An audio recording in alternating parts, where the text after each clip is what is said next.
오늘은 6.25 71주년이 되는 날이네요.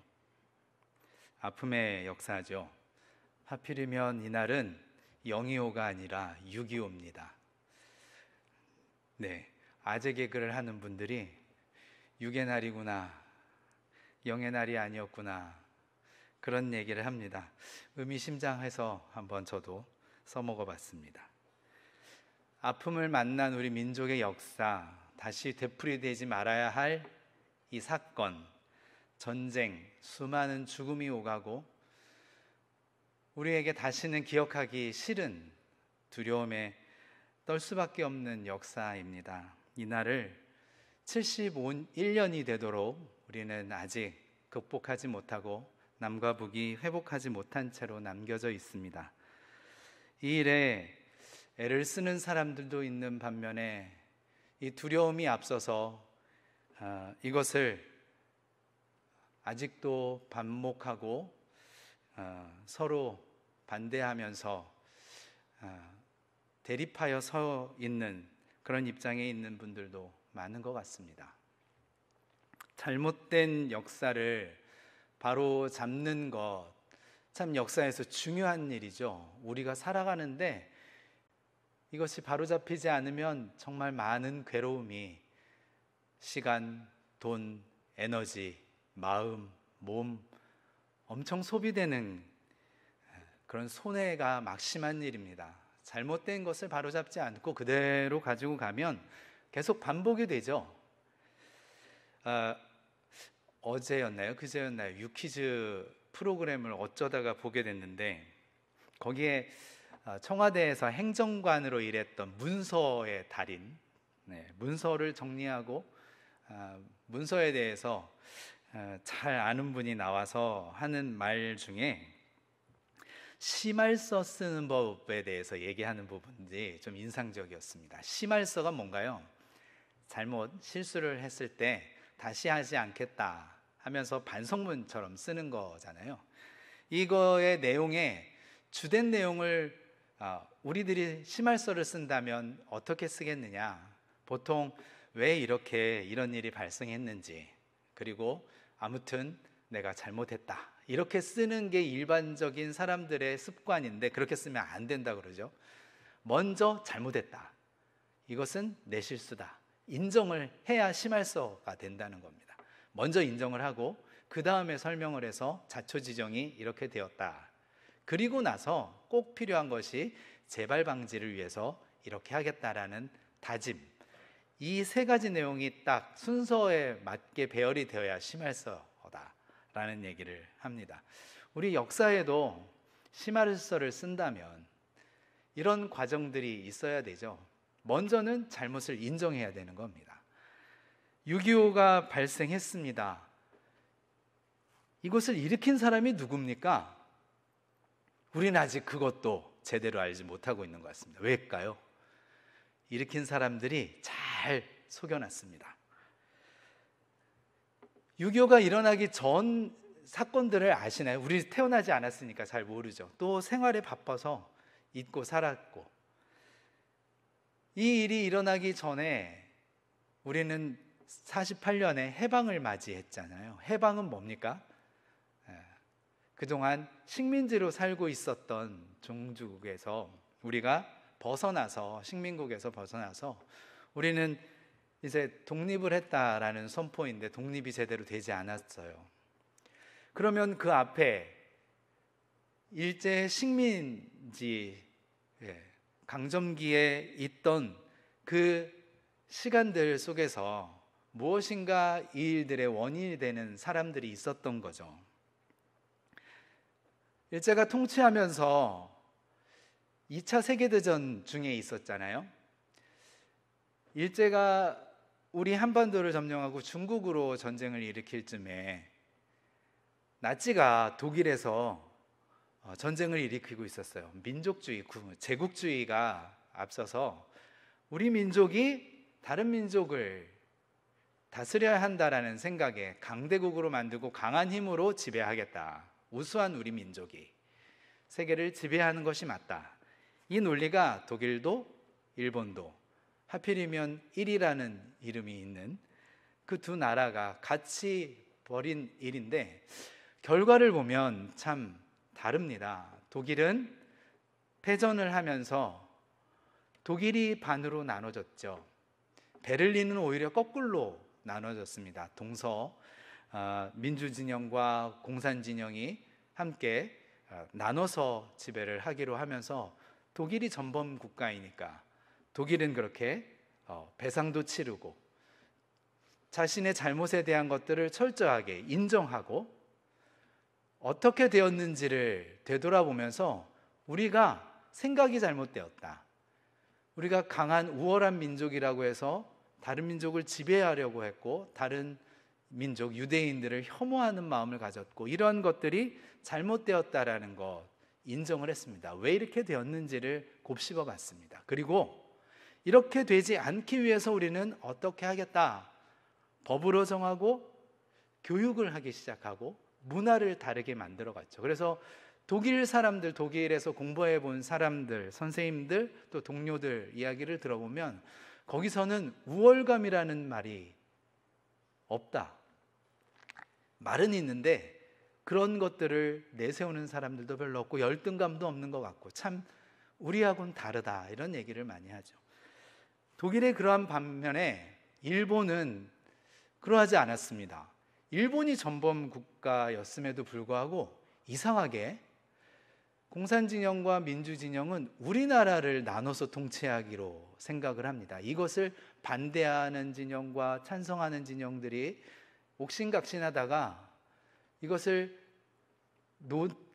기회를 놓치는 바람에 다시 전쟁을 일으키면서 이상하게 일본은 그 옆에서 강대국의 편에서 세계대전을 치르면서 다 쓰지 못한 그러나 첨단으로 개발했던 무기들 있잖아요. 그거 전쟁이 끝났으니까 어떻게 해요? 팔아야죠. 우리나라 한국전에다가 열심히 팔아서 제 아시아 넘버 2 국가가 되면서 장족의 급성장을 이룹니다. 이상하잖아요. 여러분 결과가 억울하지 않나요? 우리가 세계대전을 전쟁을 치르지 않는 건데 우리가 왜 분단이 되나요? 뭔가 속은 것 같지 않습니까?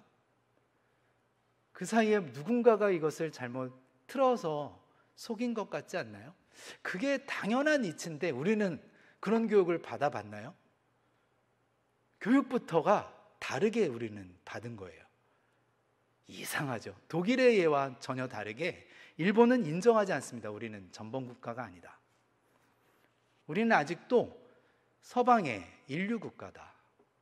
그리고 우리는 아직도 미국 밑에서 넘버 2가 되어서 아시아를 장악하고 있는 아시아 최고 국가다라는 생각을 가지면서 인정하지 않습니다. 그래서 계속해서 위안부 할머니들, 우리 징집되었던 강제징용했던 분들의 권익에 대해서 인정하지 않는 겁니다. 이것을 인정하기 시작하면서부터는 치러야 될 것들이 많거든요. 왜 이렇게 되었는지를 다시 교육을 해야 되고 문화를 바꿔야 되고 역사를 바꿔놔야 됩니다. 그리고 재발하지 않기 위해서 손해배상을 해야 되고 전쟁에 대한 값을 치러야 되고 이런 것들을 다 하지 않겠다는 겁니다.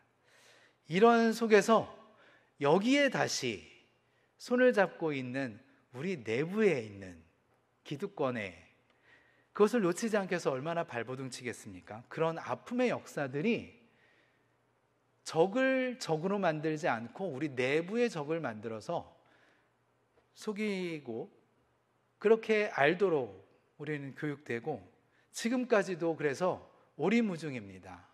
전쟁에 대한 결과를 잘못 풀어가고 있어서 우리 안에 서로 저 사람은 빨갱이다. 저 사람은 태극기다. 이런 단어로 서로를 그러지 않아도 되는데 그렇게 아픔을 겪고 있습니다. 이상한 일입니다. 그렇게 또 교육을 하고 있습니다. 계속해서 이 역사가 이상하게 흘러가고 있습니다. 우리는 이런 아픔을 너무 몸서리치게 가지고 있어서 상처가 커서 건드리면 예민해지거든요. 저것이 또 설교단에서 무슨 이야기를 하려고 하나 이렇게 생각하시는 분들도 굉장히 긴장하면서 이 정치적인 이야기들을 하면 풀어가야 될 것들을 풀어가지 못하는, 이해는 되지만 인정하지 않고 마음이 불편하고 혹시 내가 잘못된 사상교육을 받고 있는 거 아니야? 이런 생각까지도 들 수가 있습니다. 이렇게 불편한 이야기들이 우리에게 가득해 있는 역사, 저는 우리의 이 아픔을 강도 만난 자의 아픔이라 할 수 있겠다 싶습니다. 여러분, 이 강도 만난 자에 대한 이야기를 예수님께서 하시는 이 장면은요, 누가복음 10장에 나옵니다. 저는 누가복음 10장의 제일 인상적인 부분이 마르다와 마리아가 예수님 앞에서, 마리아는 예수님의 말씀을 듣고 마르다는 예수님 접대하려고 일을 하고 있고, 그러다가 예수님이 오히려 마르다에게 한 소리 하시는 이 장면, 그 장면이 항상 남아있는데 그 앞에 나오는 비유였습니다. 이것은 그 앞에 제자들이 70명, 예수님의 12제자 말고 더 큰 그룹으로 12제자 외에 70명의 또 제자들이 있는데, 이 70명의 제자들을 파송하십니다. 선교 파송을 하시죠. 복음을 전하고 사람들에게 하나님의 나라를 선포하고, 그리고 병든 자들을 치유하고, 불쌍한 자 가난한 자들을 돕고 사역을 하고 와라 하고 보내시고, 그 제자들이 돌아와서 보고를 하는 장면이 있습니다. 이것이 바로 하나님의 나라지 하신 다음에, 그 다음에 나오는 이야기거든요. 율법 교사가 나옵니다. 율법을 가르치는 교사예요. 율법에 대해서 잘 알고 하나님의 말씀을 잘 알고 율법을 가르치기만 하는 것이 아니라 살려고 노력했던 사람이죠. 대화를 보면 그렇습니다. 예수님께 나와서 중요한 질문합니다.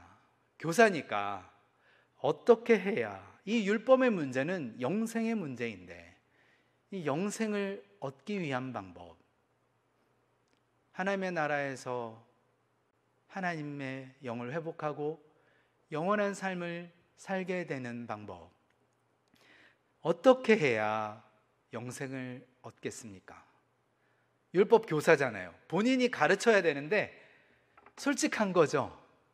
아니면 예수님한테 묻고 이 난제를 예수님은 어떻게 대답하나 꼬투리를 잡아서 공격하려고 여러 가지 이유가 있을 텐데 그 이유는 설명되지 않고 단순하게 질문을 합니다. 예수님에게. 예수님 하는 걸 보니까 사람들도 따르고 70명의 제자들이 선교 사역을 하고 하는 걸 보니까 정말 이분은 뭔가가 있구나.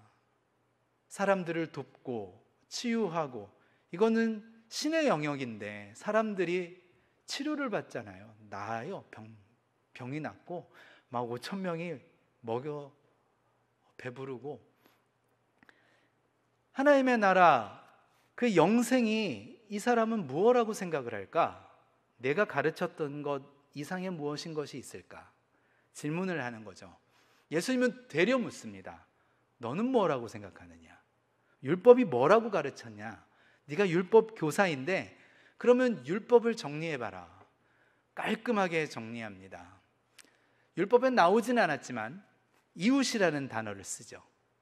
하나님을 사랑하는 것이 절반의 계명이라면 절반의 계명은 사람, 이웃을 사랑하는 겁니다. 그래, 그렇게 살아라. 저는 율법을 가르치면서 이렇게 살려고, 내가 가르치는 대로 살려고 노력했었고 할 만큼 했다고 생각을 합니다. 최선을 다했습니다. 그래? 그러면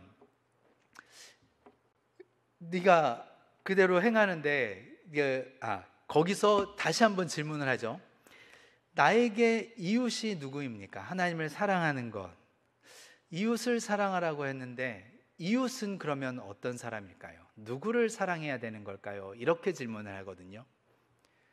누가 나의 이웃입니까를 물어봤습니다. 근데 예수님은 다르게 진행을 하십니다.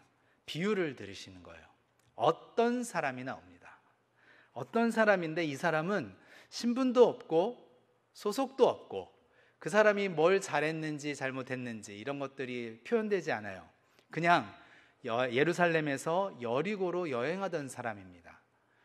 가던 중에 강도를 만나서 엄청 얻어맞고 죽을 옷까지 다 벗겨지고 그리고 버려진 사람이죠. 왜 이렇게 당했을까요? 보통 생각을 하죠. 이 사람이 누군가에게 원한을 샀나? 아니면 묻지마 폭행? 아니면 부자였나? 가지고 있는 게 여행하면서 많이 가지고 있어 보이니까 중간에 누군가가 해코지를 했나? 많은 생각을 하고 있지만 이 사람은 그냥 어떤 사람입니다. 예수님은 그 사람이 무슨 일을 했고 무엇을 가졌고 어떤 성품을 가졌는지 누군가의 관계를 어떻게 어그러지게 잘 맺었는지에 대한 이야기는 없이 어떤 사람이라고 그냥 길을 가던 사람이었다. 그런데 강도를 만난 겁니다. 강도를 만났는데 이 사람이 죽게 된 상황이 있는 겁니다. 버려두면 죽을 상황입니다. 이런 상황이 있고요. 그 다음에 나오는 세 사람이 있습니다. 첫째 사람 간단하게 한 단어로 설명합니다. 제사장이었다. 지나갔지만 피했다. 두 번째 사람 레위인이었다. 동일하다. 보았지만 피하고 돌아갔다.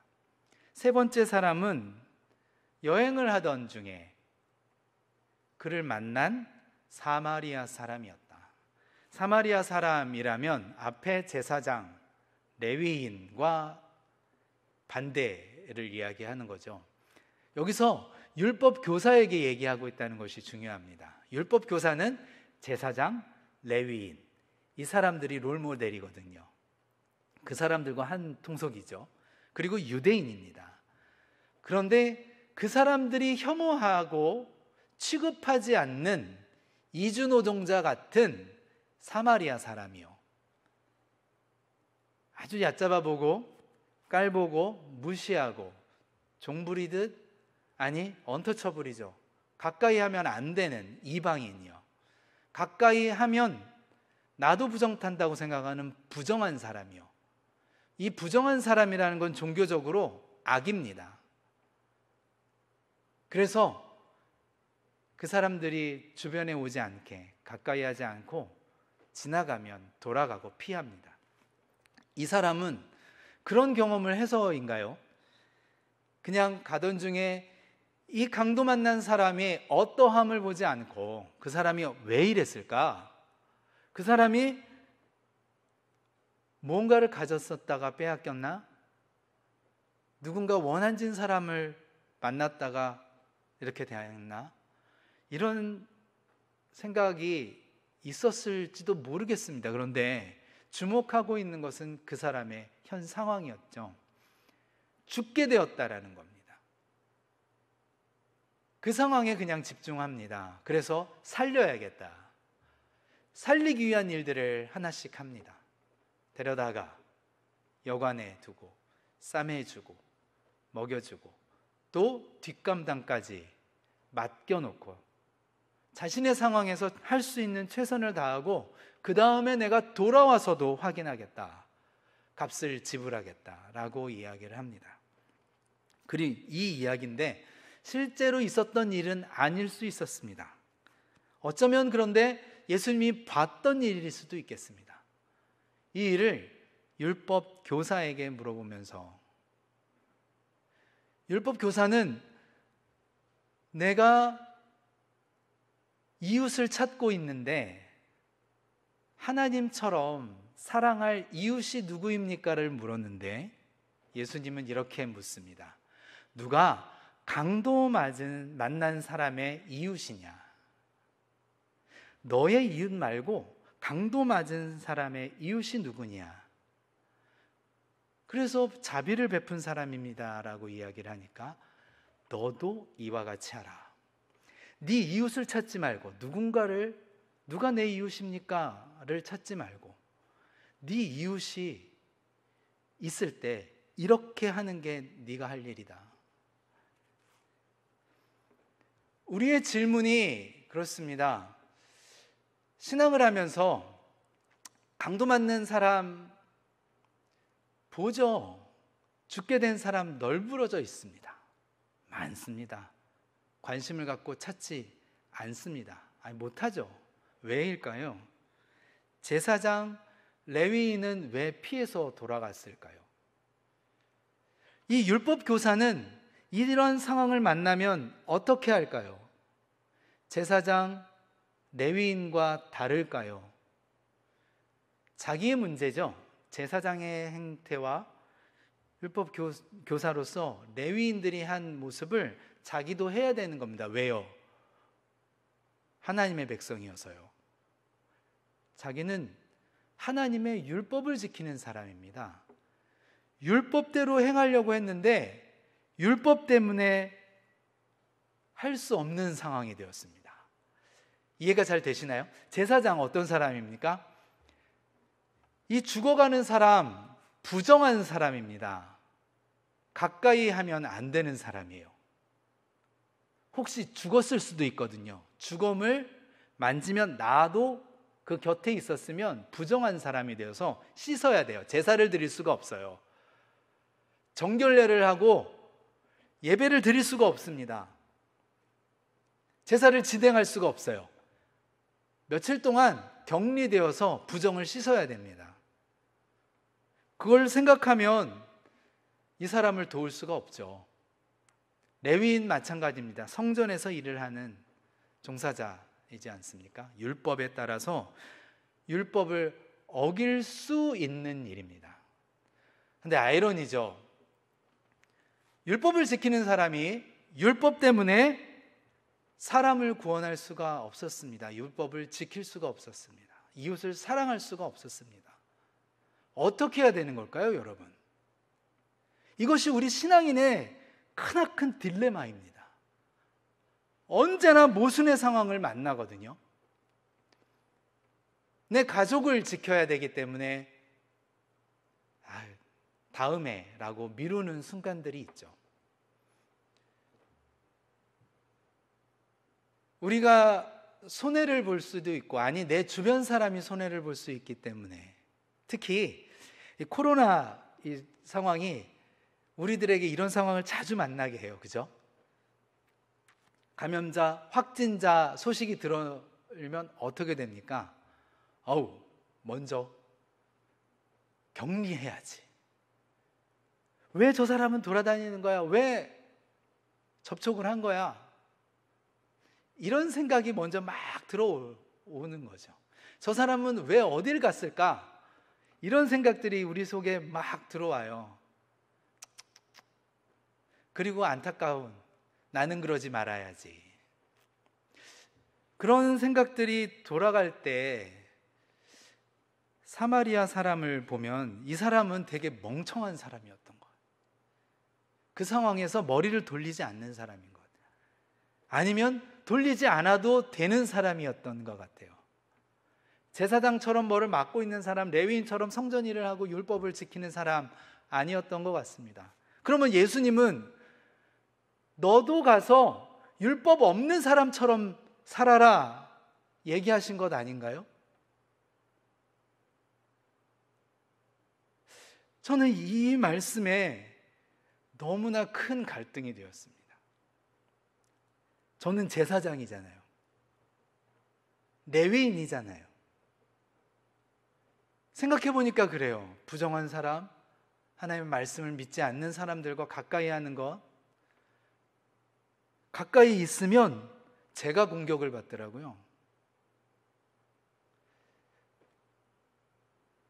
다른 사상에 있는 사람, 다른 종교인들과 만나면 왜 거기 갔는데? 그냥 그래서 가까이 할 수가 없고 대화도 할 수 없고 같이 있으면 안 되는 것처럼. 왜? 내가 가르치고 만나고 그리고 지도하고 있는 성도들을 위해서라는 그 멍해가 저한테 있더라고요. 그러면 예수님은 그런 거 하지 마라 라고 얘기하신 걸까요? 저는 여기서 제가 찾은 답이 없습니다.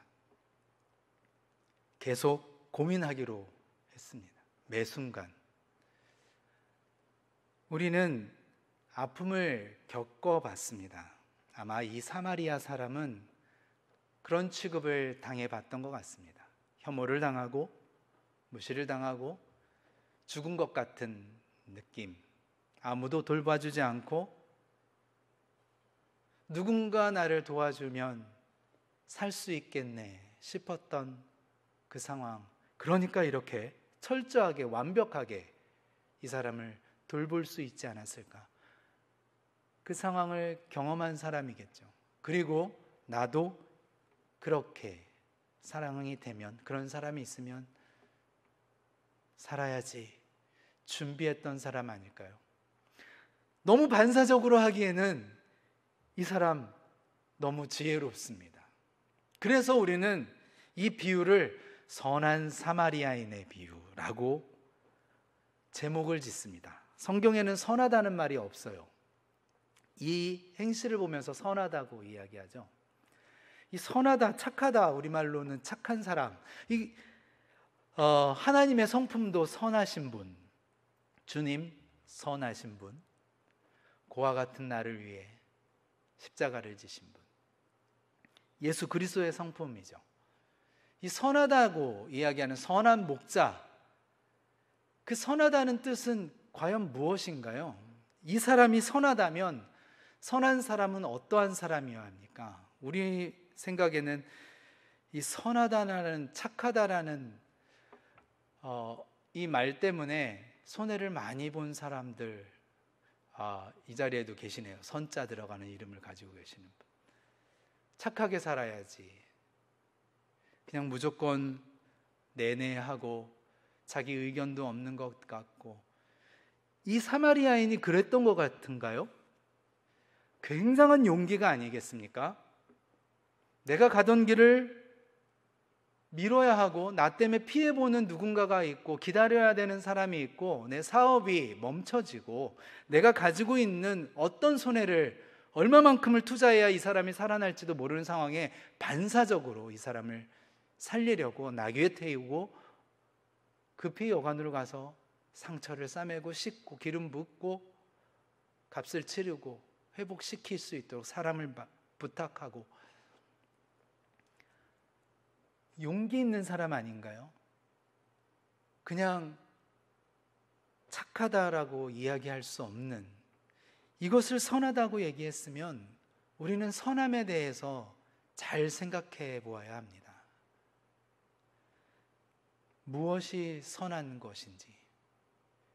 선함은 굉장한 용기와 희생과 헌신이 들어가 있는 것이죠.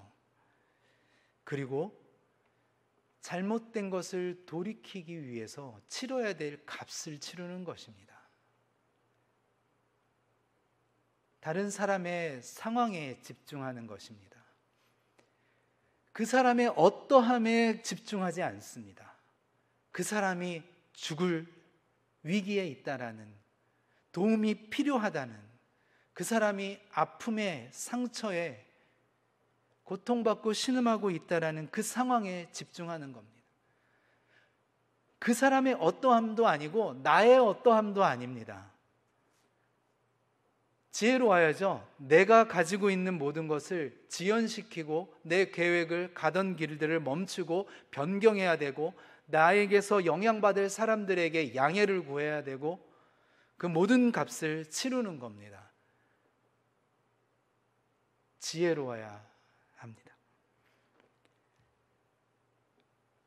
우리의 이웃이 누구입니까? 내가 누구를 도와야 할까요? 누구를 사랑해야 될까요? 라는 율법 교사의 질문에 가난한 사람, 억눌린 사람, 강도 만난 사람, 그 사람이 왜 그렇게 됐는지는 모르겠지만 그런 상황에 있는 사람에게 너도 이웃이 되어라. 네 이웃을 찾지 말고 네가 이웃이 되어라. 누가 이웃이냐? 내가 도와줄 사람이 이웃이 아니라 내가 이웃이다. 내가 이웃이 되어야 한다. 내가 이런 이웃이 되어야 한다. 너의 삶에 집중을 하고 준비해라.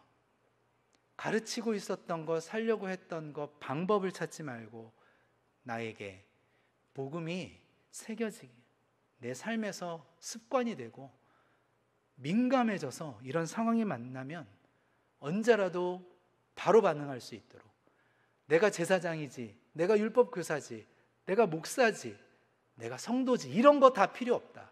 안 믿는 사람처럼, 율법이 없는 사람처럼 그냥 반사적으로 하나님의 마음이 부어진 사람, 그 사람이 이웃이다. 이웃에 대한 개념을 예수님은 바꿔놓으셨습니다. 이웃 사랑이라는 율법에 대한 역전을 시켜놓으신 것입니다. 이웃을 사랑하라가 아니라 네가 이웃이 되어라. 그래서 하나님의 말씀에 대해서 우리가 생각하고 있는 상식을 뛰어넘도록 도전하고 계십니다. 우리의 주변에 강도 맞은 자를 찾는 겁니다. 코로나에 신음하는 모든 인류가 강도 맞은 사람같이 죽어가고 있지 않습니까? 그런가 하면 이 코로나를 발생하게 한 인류 때문에 신음하고 있는 이 지구별이 있지 않습니까? 개발한다고 땅을 파헤치고 변경하고 밭으로 만들고 산림을 다 갈아엎고 건물을 짓고 동물들, 생물들이 살 수 없는 환경을 만들어서 내몰리다 인간의 삶의 자리까지 와버린 그 생명들, 강도 만난 그 사람 아닙니까? 전쟁과 군부 정권을 경험했던 우리 민족이 똑같이 겪고 있는 미얀마의 상황들을 보고, 또 유대인들에게 폭격을 당하고 있는 팔레스타인을 보면서 율법이, 하나님의 법이, 강한 힘이 오히려 하나님의 뜻을 어기게 만들고 살인하게 만들고 억눌린 사람들을 압제하게 만드는 이 상황들을 역전시키라고. 우리 주변에도 많습니다.